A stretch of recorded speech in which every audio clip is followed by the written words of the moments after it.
target was like that, and the Muslim Medina were not that advanced in technology or advanced in the war technology. They didn't have the most active economy. They are just an immigrant who left all their wealth and they escaped with their religion.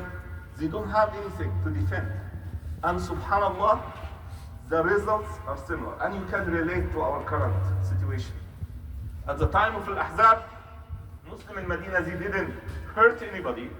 The believer Medina, Ansar, they were defending the land.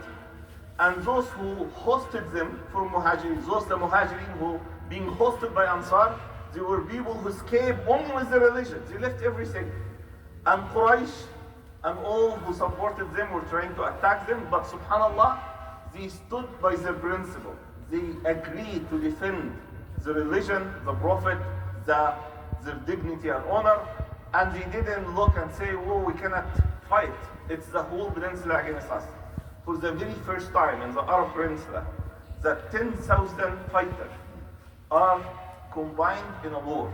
That didn't happen. The Arab tribes never have an army this size with all this equipment to fight. They had, yes, some battles, but it's not the same size.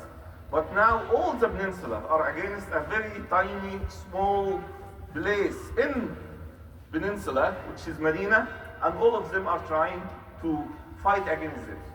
The time the Muslim came, the believers came with an innovative idea that they will dig a trench to protect the Medina. That was an innovative idea, out of the box thinking.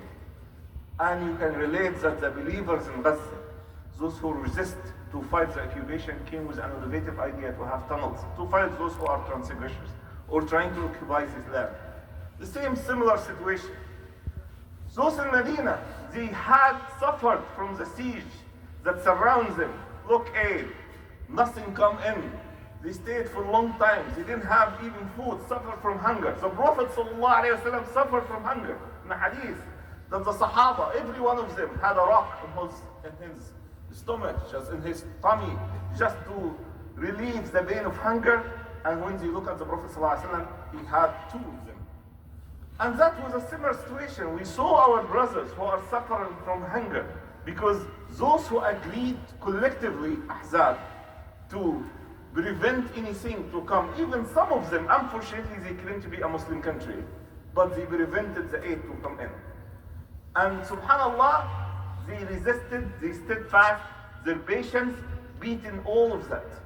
And they proved that they are against Quraysh. If they are against Quraysh and Ghatafan, Quraysh brought 4,000 fighters, Ghatafan brought 6,000 fighters, 10,000 fighters. Again, a very few group in Medina with a limited primitive weapons. But subhanallah, they were able to defeat the Medina with their innovative idea and their patience and steadfastness.